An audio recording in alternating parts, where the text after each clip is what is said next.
കള്ളക്കടത്തുകാരെ പോലീസുകാർ ചേസ് ചെയ്യുമ്പോൾ അവര് പാലത്തിന്റെ മുകളിൽ നിന്ന് രക്ഷപ്പെടാൻ വേണ്ടിയിട്ട് അവര് നാളെ ന്യൂസ് വരും.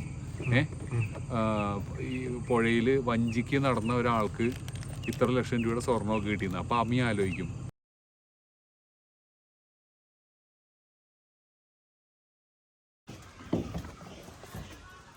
അപ്പോൾ എല്ലാവർക്കും നിസാംസ് വ്ലോഗിലേക്ക് ഒരിക്കൽ കൂടി സ്വാഗതം. ഇന്നത്തെ ഇൻട്രോയ്ക്ക് ഒരു പ്രത്യേകതയുണ്ട്. ഇന്നത്തെ ഇൻട്രോ പറയണത് നമ്മൾ ഇന്നലത്തേക്ക് വേണ്ടിയാണ്. അതായത് ഇത് പറഞ്ഞു വരുമ്പോൾ എനിക്ക് തന്നെ തെറ്റിപ്പോകും. അപ്പോൾ നിങ്ങൾക്ക് മനസ്സിലാവാൻ സാധ്യത കുറവാണ്. കാരണം കഴിഞ്ഞ ദിവസം ഇൻട്രോ ഇല്ലാതെ ഒരു ഫിഷിങ്ങിന് പോയി. കഴിഞ്ഞ ദിവസത്തെ വീഡിയോയ്ക്ക് വേണ്ടി ഇപ്പോൾ ഇൻട്രോ പറയുന്നതിന് ഒരു പ്രധാന കാരണം എന്ന് പറഞ്ഞാൽ ഞങ്ങൾ ഫിഷിങ് തുടങ്ങിയിട്ട് വർഷം കുറേ ആയെന്ന് നിങ്ങൾക്കും അറിയാം, ഞങ്ങൾക്കും അറിയാം, ഒരുവിധപ്പെട്ട ഞങ്ങളെ അറിയാവുന്ന എല്ലാവർക്കും അറിയാം. നമ്മുടെ ഈ കാണുന്ന പുഴയിൽ ഏറ്റവും വലിയ കൊമ്പന്മാരെന്നോ അല്ലെങ്കിൽ നമ്മൾ ഈ പുലി മട അത് ഇത് എന്നൊക്കെ പറഞ്ഞ് നമ്മൾ ഈ തംബ്നെയിലിൽ വലിയ ഹൈലൈറ്റ് ചെയ്ത് എഴുതുന്ന 4 വിഭാഗം, 4 അല്ല ശരിക്കും 5 വിഭാഗം. അതിൽ ഒരു മീനെ ഞങ്ങൾ കണക്കിപ്പെടുത്തുന്നില്ല. കാളാഞ്ചി, ചെമ്പല്ലി, വാള, പിന്നെ നമ്മുടെ പുലിവാക. ഈ 4 സാധനവും ഞങ്ങൾക്ക് ഒരുമിച്ച് ഫിഷിങ്ങിൻ്റെ ഇടയിൽ ടാക്കിൾ ചെയ്ത് കിട്ടിയ ഒരു എപ്പിസോഡ് ഇതിന് മുമ്പ് ഉണ്ടായിട്ടില്ല. ആ ഒരു എപ്പിസോഡ് നിങ്ങൾ കണ്ടിട്ട് വാ. വാഗ വലുതാണോ?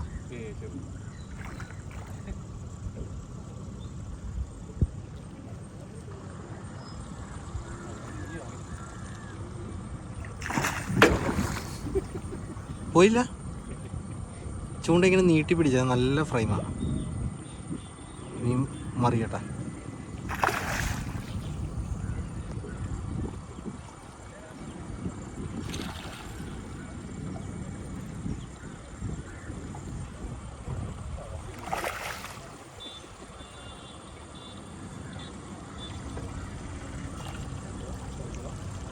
ഞങ്ങൾ കളിപ്പിച്ചുകൊണ്ടിരിക്കുക. ഞങ്ങൾ മടുത്തു ഇവനെ കൊണ്ട്. തന്നെ അവന് രക്ഷപ്പെടാമെങ്കിൽ കുടഞ്ഞു പോക്കോട്ടെ. ചിരി താത്തി കൊടുക്ക്.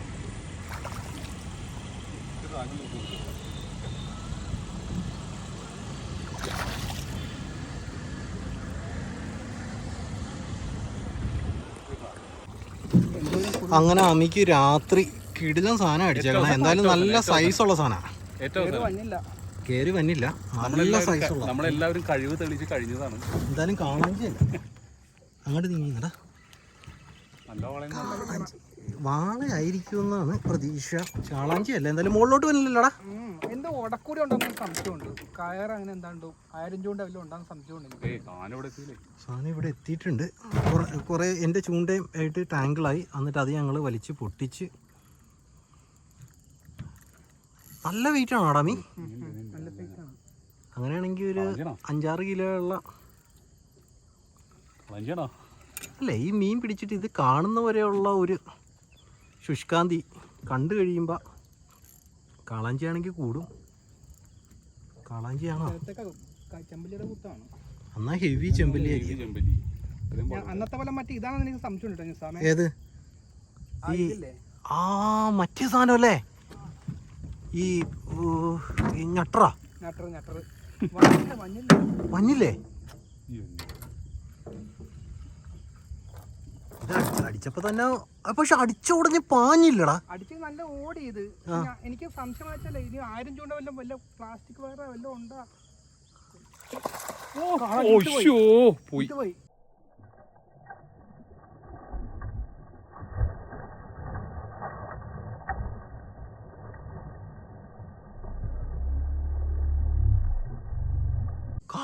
കാളാഞ്ചി, നല്ല കാളാഞ്ചി.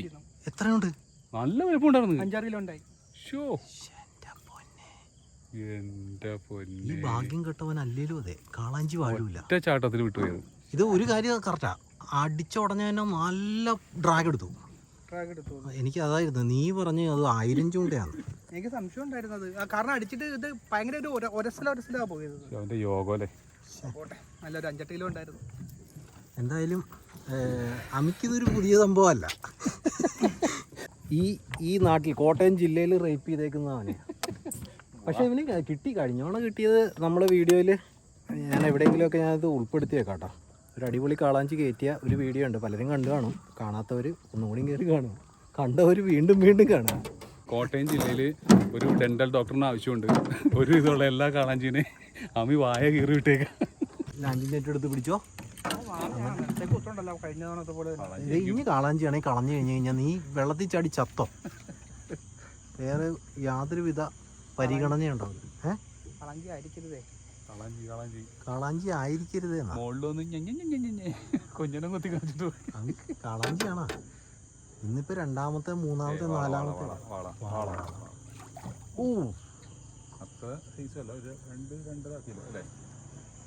ഡീസന്റ് സൈസാ. ഏയ് ഇതൊക്കെ തലയില്ല വാലേ കൂടി.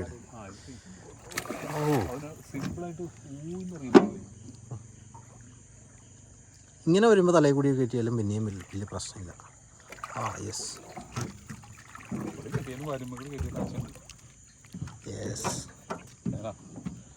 അങ്ങനെ കുഴപ്പമില്ല. നല്ല സൈസ് ഉണ്ട്. നല്ല സൈസ്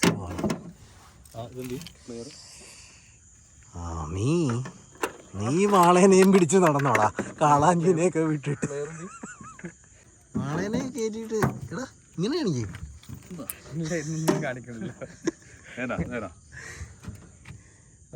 നല്ല ഡീസൻറ്റ് വാള. അത്യാവശ്യം ഷായിക്ക് വാള ഭയങ്കര ഇഷ്ടമല്ലേ. നിങ്ങളുടെ അവിടെ കുറവാണല്ലേ പെരിയാറില്. ഷായിക്ക് ഇത് ഡൊണേറ്റ് ചെയ്തിരിക്കുന്നത്. ഷായി ഇവിടെ വന്നപ്പോൾ പറയേ അമ്മി വാള കിട്ടിയ എനിക്ക് തന്നെ. അല്ല വാള കിട്ടുമ്പോൾ നമുക്ക് അറിയാം റിലീസ് ചെയ്താലോ എന്നൊക്കെ ചോദിക്കും. ഈ മത്സ്യ രുചികളെന്ന് പറഞ്ഞു കഴിഞ്ഞാൽ ഓരോരുത്തർക്കും ഓരോ ടൈപ്പിലല്ലേ. ചിലർക്ക് വേറെ കാര്യം വാളനെ കൈകൊണ്ട് പിടിച്ചു കഴിഞ്ഞാൽ ഇത് എനിക്കറിയാൻ പാടില്ല ഇതിൻ്റെ ആധികാരികത. അമ്മി അത് പറയും. അമ്മി എന്താടാ? ഞാനൊരു ഫോറത്തിൽ വായിച്ചതാ. ഇതിൻ്റെ ബോഡിയിലെ ഫുള്ള് ടേസ്റ്റ് ബഡ്സ് ആണ്. അതായത് അവർ സെൻസ് ചെയ്ത് ഫീഡിനെ ഐഡന്റിഫൈ ചെയ്യുന്ന. അല്ല എൻ്റെ ബോഡിയിൽ ഫുള്ളായിട്ട് തന്നെ ടേസ്റ്റിന്റെ ബഡ്സ് ആണ്. നമുക്ക് നാക്കിലുള്ള ടേസ്റ്റ് ബഡ്സ് ഇല്ലേ, അത് എൻ്റെ ബോഡിയിൽ ഫുള്ളായിട്ടുണ്ടെന്ന്. ഞാൻ പക്ഷേ മീശേനെ കുറിച്ച് ഞാൻ കേട്ടിട്ടുണ്ട്. വൈബ്രേഷൻ സെൻസ് ചെയ്യുന്നു. എന്ത് മാന്യമായിട്ടാണ് കൊറിയറൊക്കെ അയക്കുന്ന പോലെ നല്ല വൃത്തിയായിട്ട് പാഴ്സല് നല്ല പുതിയ പഞ്ചസാര ചാക്കിൽ നിറച്ച്. എന്താ പറയേണ്ടതെന്ന് നോക്ക്. ആ ബ്ലേഡിന്റെ സാധനമല്ലേ അത് ചെന്ന് കട്ട് ചെയ്ത് കൊടുക്കല്ലാണ്ട്. ഇത് വെള്ളത്തിൻ്റെ അടിയിൽ നിന്ന് വലിച്ച് പൊക്കിയതല്ല കേട്ടാ. ഇത് പൊങ്ങി ഒഴുകി വന്നതാണ്. ഇതിൻ്റെ അകത്ത് എന്താടാ കത്തി ഉണ്ടോ? ഇതുപോലെ ക്യാഷ് ആവല്ലോ ആണോ അമ്മി? അമ്മി തുറന്നിരിക്കുന്നോ? കള്ളക്കടത്തുകാര് നമ്മൾ സ്ഥിരമായിട്ട് എല്ലാ ആൾക്കാരും കാണാനുള്ള സ്വപ്നം. കള്ളക്കടത്തുകാരെ പോലീസുകാര് ചേസ് ചെയ്യുമ്പോൾ അവര് പാലത്തിന്റെ മുകളിൽ നിന്ന് രക്ഷപ്പെടാൻ വേണ്ടിയിട്ട് അവര് നാളെ ന്യൂസ് വരും. ഈ പുഴയിൽ വഞ്ചിക്ക് നടന്ന ഒരാൾക്ക് ഇത്ര ലക്ഷം രൂപയുടെ സ്വർണ്ണമൊക്കെ കിട്ടിയെന്ന്. അപ്പം അമ്മി ആലോചിക്കും, അയ്യോ ഞാൻ ലൂറെടുത്ത് തുറന്നു വിട്ട സാധനമായിരുന്നു. മറ്റേ ജഗതി മറ്റേ സിനിമയിൽ പോകണമല്ല. എടാ മന്ദം പ്രകാശ ലോട്ടറി മറിച്ച് വയ്ക്കണേ. ഇത് കണ്ട ഇത്രയും വലിയ ചാക്ക് ഇതേപോലെ സാധനങ്ങളൊക്കെ നിങ്ങൾ ചെയ്യാതിരിക്കുക. പണ്ട് ഞങ്ങൾ തന്തക്കും തള്ളക്കൊക്കെ വിളിക്കുമായിരുന്നു. ആരെ വിളിച്ചിട്ടും കാര്യമൊന്നുമില്ല. ഇതിട്ടവൻ കൃത്യമായിട്ട് നമ്മുടെ വ്ളോഗ് കണ്ട് കേട്ടാൽ പോലും അവനും മാനസികമായിട്ട് യാതൊരുവിധ പ്രശ്നവുമില്ല. അത് ശരിയാണ്. നമുക്ക് ഈ പറഞ്ഞ പല സാധനങ്ങളും കൊണ്ടുവന്ന് നിർമ്മാർജ്ജനം ചെയ്യാനുള്ള സാങ്കേതിക ബുദ്ധിമുട്ടുകളൊക്കെ ഉണ്ട്. അത് കരയിൽ എവിടെയെങ്കിലും കൂട്ടിയിടുക. എന്നെങ്കിലും ഒരു കാലത്ത് അത് എങ്ങനെയെങ്കിലുമൊക്കെ അത് മാറ്റം ചെയ്യപ്പെടാം. പക്ഷേ ഇത് ജലാശയങ്ങളിലേക്ക് വലിച്ചെറിഞ്ഞു കഴിഞ്ഞാൽ ഇവരുടെ വിചാരം എന്ന് പറഞ്ഞാൽ അവരവരുടെ പരിസരം വൃത്തിയാക്കുന്നു എന്നാണ്.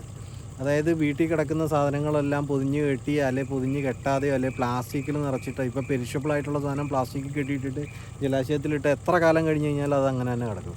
അപ്പോൾ അവരുടെ വിചാരം അത് പറമ്പിൽ നിന്നും അല്ലെങ്കിൽ റോട്ടിൽ നിന്നോ അല്ലെങ്കിൽ കല്യാണ വീട്ടിൽ നിന്നോ ഇത് കൊണ്ടുവന്ന് ഇടുന്നതെന്ന് പറഞ്ഞു കഴിഞ്ഞാൽ ആ പരിസരം വൃത്തിയാക്കി എന്നാണ്. അതിനേക്കാളും ഒക്കെ ഭയങ്കര വലിയ പ്രശ്നമാണ് ഇത്. പോയിട്ട് ഈ പ്രകൃതി സുന്ദരമായ പൊന്തക്കാടുകളിലും അവിടെയും വർഷങ്ങളായിട്ടല്ലേ നമ്മളൊക്കെ കാണുന്നില്ലേ, എത്രയോ വർഷം പഴക്കമുള്ള സാധനങ്ങളൊക്കെ വന്ന് അടിഞ്ഞുകൂടി ഇങ്ങനെ കിടക്കുന്നത്.